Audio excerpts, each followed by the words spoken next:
everybody. This is Jackie Cox coming to you again with Ace Community, so adventure, creativity, and enjoyment.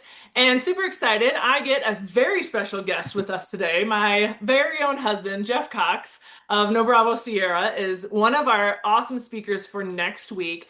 We do meet, or we are meeting from 4 to 6 p.m. on Wednesday, July 1st.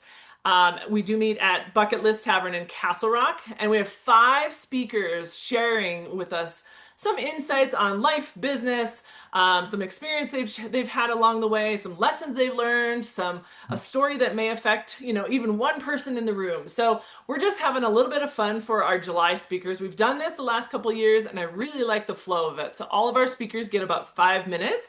And so I'm going to introduce Jeff here. But first of all, Jeff, welcome. Thanks for coming on with me today. Absolutely. And Mr. Swirls, you missed a Mr. Swirls in there. I missed a Mr. Swirls. So for years, the business was called Swirls LLC. And so Jeff was always lovingly known as Mr. Swirls. And so now I kind of once in a while slide in a Mr. Ace, but that feels just kind of weird. So it's Okay. Mr. Swirls and probably will be Mr. Swirls for the rest of time. So Yeah. as long as he's connected to me. So anyway, I'm going to introduce Jeff here, and then we're just going to have a fun conversation. It's nice because obviously it's super personal today, so it's awesome. Jeff Cox with No Bravo Sierra, which I absolutely love that name, by the way. Which if you're in the military, you know what we're talking about. A Right. little bit of no BS going on. So No Bravo Sierra is a technology and data leader with track record of helping organizations scale, operate efficiently, and make better decisions through thoughtful use of data and systems. He most recently served as Chief Technology Officer at Carma in Denver, where he led technology strategy and execution through a period of rapid growth and organizational evolution. Today, Jeff runs his own IT consulting business, that is No Bravo Sierra, partnering with organizations to strengthen data capabilities, improve governance, and align technology investments with business outcomes. His work emphasizes practical execution, cross-functional leadership, and delivering measurable impact. So again, welcome, Jeff, Mr. Swirls. Yep, I appreciate it. Thank you very much. Yeah, no problem. So, Jeff, tell us. I mean, obviously, I know a lot about you, and so you're one of the few that I have come across in the many areas of my life that actually went to college for what you're doing today. So, what was it that led you to technology? And over these last 25 years, I'm certain you've seen a plethora of change. So, talk to us about that. Right on. I had no idea where I was going to go to college. I credit my good friend Aaron Lindstrom for basically dragging me with because we got a couple of extra days from high school. He's like, just come with. He's like, who cares if you go there or not? Ended up touring the University of North Dakota with him. Consequently, where I met my wife the third year of school. So it was pretty decent decision I made by going with him. But once I landed in college, one of my very first classes was taught by a professor named Barb Graham, and it was kind of a Yes. survey of technology. So to date myself, this is late 90s. Obviously, computers have been around, email, the interwebs are all things, but still in their baby stages. And this class Mhm. was here's a little bit about databases, here's a little bit about hardware, here's a little bit about programming, here's a little bit about project management and how you would, keep track of all of the IT gizmos and gadgets and things like that. And right there, I knew my career was going to be something in technology. I didn't really know what yet. Nice. Um, my probably my all-time favorite professor at that same college happened to be a database expert, and I think he's a professor for the Razorbacks right now in Arkansas. But super great dude, super knowledgeable, and it just kind of made sense. So when you lay out a database, much like an Excel spreadsheet, you can kind of put the puzzle pieces together, and that just fit with my brain. And so that's kind of what I guess led me down the database path. So Yeah. fast forward, working with databases, sometimes doing the programming that connects to databases, sometimes just doing reports, um, all the way up through places like working at Chipotle, where you had 4,000 different point of sales, each with their own data that you had to manage literally across two different continents. And the integrations, right? The shoveling of data, the reporting on it, the security of it, and things like that, all the way up until, like you mentioned, Karma, my previous job, where it all kind of mattered. So everything I've learned Mhm. from all the back office stuff, like how people get usernames and their email addresses, and how they log into their computer to make sure their computer is secure, all the way through um, my client right now, who is a global. I don't know if they're Fortune 500. I would have to think they're Fortune 500. They have a presence on six of the seven continents. I'll let you guess which one they're not on. But they have massive systems and massive amounts of data and very, very complex integrations. And again, it's all a puzzle piece. Whether you're a small business and you have a CRM connected to one database, or you are this, six continent behemoth that has countless systems, it's all the same. Data, the movement of data, and like you said, the why, the business outcome. So it doesn't matter if you're a small player with one database or you have 30,000 of them. Who cares? Why? What are you doing? Like, why is it relevant to your customers? Why is it relevant to the efficiency of your business? And so that's again, kind of the puzzle pieces that all plug into this. And it's kind of fun to kind of ferret it all out and Mhm. pick one and make it better, or pick two or three because you can make them better as a unit, that kind of thing. So again, it's just a giant puzzle. Yeah, which I think is awesome. I've actually often, when I describe you to people that we meet sometimes, I often say that you've got an engineer mind. I know that you've said the math was never your forte, but you've got an engineer mindset and you do put puzzle pieces together. You've designed different things even inside of our household when it comes to remodeling and things like that. And you can see the big picture long before any myself or a lot of people. So how do you feel like you can best really dial that in when it comes to working with your clients and things like Yeah, that? super, super easy. And great question. I didn't know that you were going to ask me that question, but I love it. Um, I learn by seeing and doing. Like I can read a manual, but that just prepares me for what I think I might learn, right? Hmm. So the way I break it down is, and you can imagine a data center, 1 million square feet of power gear, cooling gear, wires, connections, everything. And if you think about a data center's electrical infrastructure, right there, lost. Like I'm completely lost. Mm, But you can relate it down everybody. I say everybody. Most people have a power panel with breakers in their basement or outside their house. sure. Well, guess what you'll find in a data center? So you take that really big, really blobby concept that you've never seen before, and you can break it down into real terms that everyone has seen before. And you can do that with almost anything in technology. So Hmm. cool, you can be talking about all of the complexities of Salesforce and all the things it can do, but you can also explain all of that in an Excel spreadsheet with 3 or 4 linked tabs, right? Mm, Salesforce does it much more robustly for an enterprise, but you can get to some of the same outcomes by just breaking it down to something that people know, which is Excel and linking tabs together or something like that. So mm. demystify the big concept by talking about a concept that everyone has probably some experience with. Yes, I think that's what makes you great in your industry, though, because you've always been able. I'm not a highly technical technology person. I'm willing to try things, but you've always been able to explain things in layman's terms and relating it to something that's in real life. I think that's a gift because not everybody can do that, and I think that that's why. Or maybe is that part of the reason you have felt success in your industry for so long is because you can explain it to people in a way that matters. Yeah, absolutely. And maybe I refine that even more by saying I can explain it in technical terms, Sure. but some people have difficulty. Some people are really good technology wise. Some Yeah. people are really, really good with the business strategy, but they have to meet sometime. Like the things Hmm. you're doing with your technology have to meet the strategy of the business. Yes. And so sitting right there in the middle to actually be able to talk to both sides and not IT splain to somebody why they should do something is yes, has always been an asset to me in my career.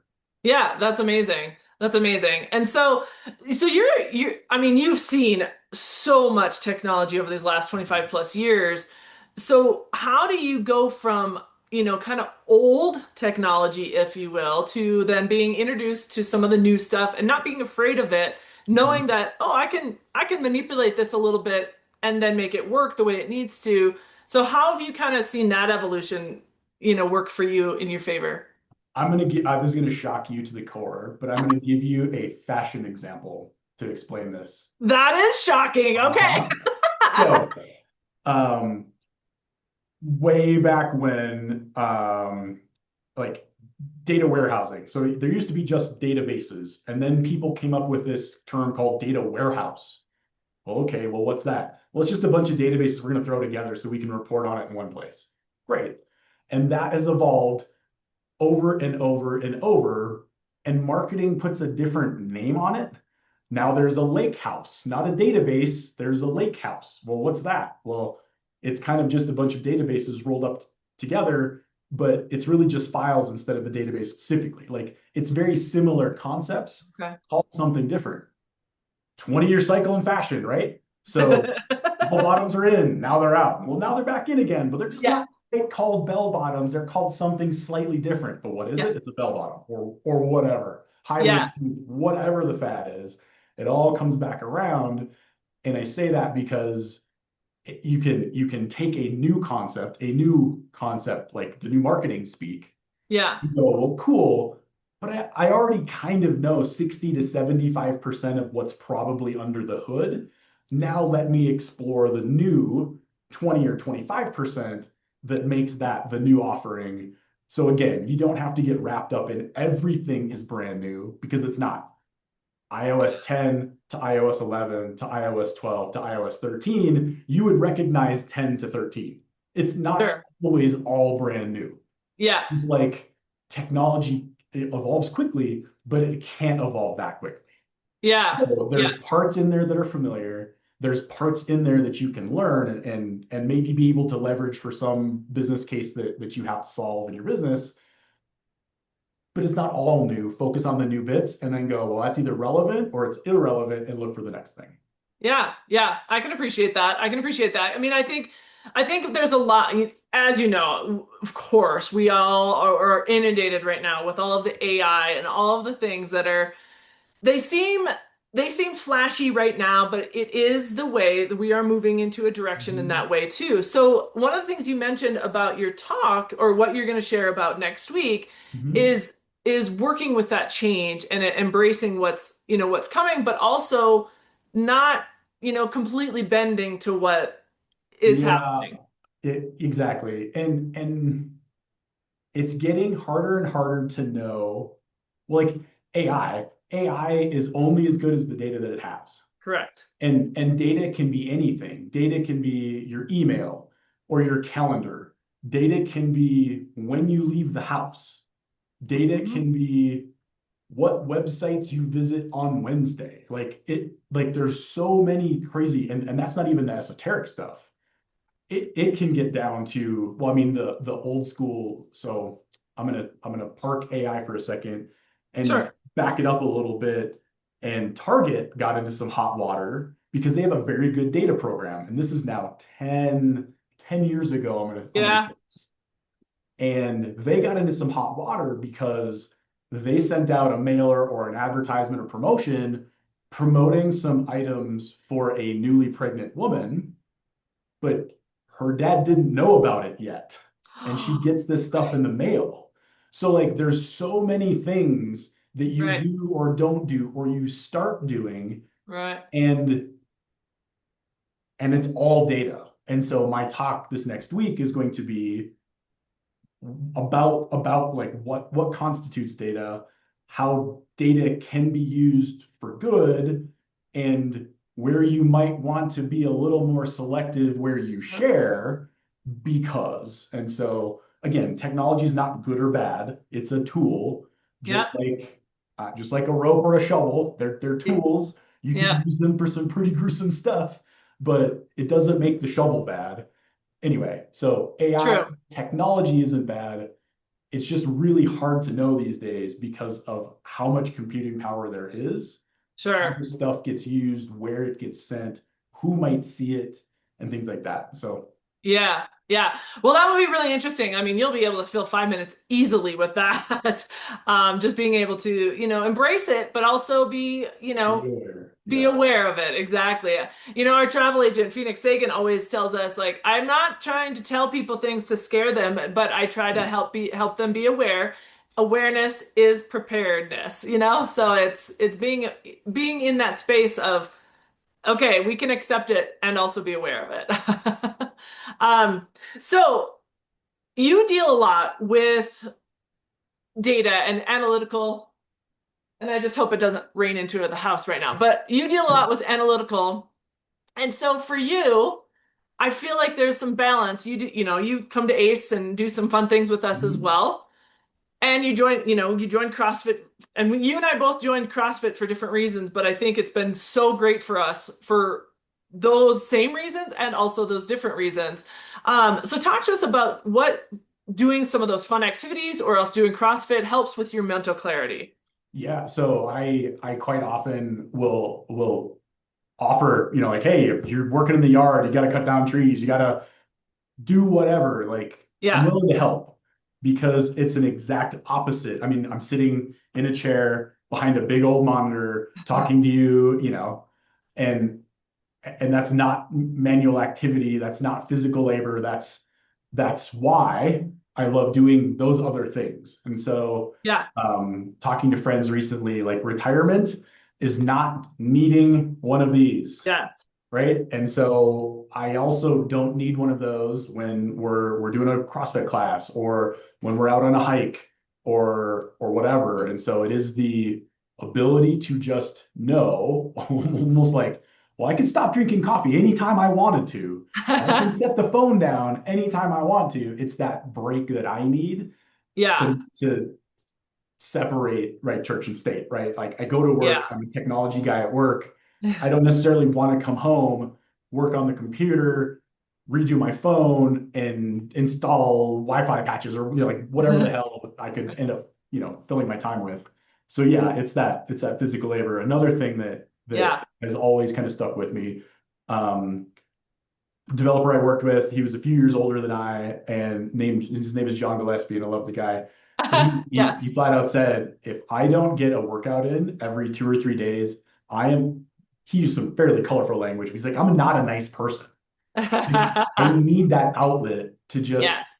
be, and then I'm good, right? So like an Yeah. hour every like couple 3 days or whatever, it's all it takes. But it's just Yeah. a break in routine and the separation from here's my work brain, here's my outside of work brain, and in some cases it's almost like sleep, right? It's like regenerative, like a sleep Yeah. is. Yeah. So same thing when we're having fun with the group. I'm not thinking about work. I'm not Yeah. thinking about the data or the policies that the organization has around AI or all of the other things. Like there's just not that to think about. I'm thinking about dodging arrows and not getting hit. So most recently, Yes, of course. exactly. Well, you and I have talked about that. I mean, we talk about CrossFit a lot. We talk about our activities, of course, once we are in it and doing it. But when we're in it, we're there. I Mhm. believe you and I are fully present because with CrossFit, for sure, and with activities like archery dodgeball, there's a safety issue. If you lose focus for even a millisecond, you can really mess yourself up from a physical standpoint. And same thing with some of these activities. I want to be there. I want to be there and I want to be present. And you do a really great job of that as well. And I think that gives the mental reset as well when you're fully into one thing versus, oh, what should I be worrying about at home or what should I be worrying about with my business next? No, you're there, you're in the moment, and it's an hour of CrossFit or it's 2 hour activity. I think we can bring ourselves to focus for that amount of time. Well, cause and effect, all of this AI is now actually spawning groups, and I forget what they're called, like Yeah, 90 groups, where people will literally leave their phone on their dresser or something at yeah, home to go out and meet face to face in a cafe with a group of friends or something like that. So yes, you always get this push and pull, and it's weird. AI being as highly technical as it is, is spawning now some highly non-technical activities. It's Yes. kind of cool to see also. I So know, I love it. And I think that's why, this group like Ace community is so important. So I love that you are part of Ace. I love that again, Mr. Ace feels weird, but Mr. Swirls, you've been super supportive, so I appreciate that. yeah. But thank you for sharing with us today. We're excited to have you as one of our speakers next week. Again, everybody, we do meet Wednesday, July 1st, 4 to 6 p.m. We do meet at Bucket List Tavern in Castle Rock. And so you can certainly register on our website, ace-community.com. So ace-community.com. And so before I let you go, Jeff, tell us what's the best way for people to get in touch with you moving Uh, ha- forward? yeah, it happens to be LinkedIn. So Okay. I Great. am a technology guy that has absolutely zero social media presence other than LinkedIn, and I'll kind of count LinkedIn as social media these days. But that's the best way. And like I said, I've worked and I currently work for a very, very large company, but it all applies. So Yeah. if any one of your community members or their acquaintances need help, even if it's just does this sound right? I'm always happy to help. So Yes, yes, you are definitely a helper, which I love that about you. And so again, thank you for taking the time to meet with your wife offline here or online here rather. So anyway, we're excited to have Jeff and all the other four speakers with us next week. So again, Wednesday, July 1st. Have a yep, great week, everybody. We'll see you soon. Thanks, Jeff. yep.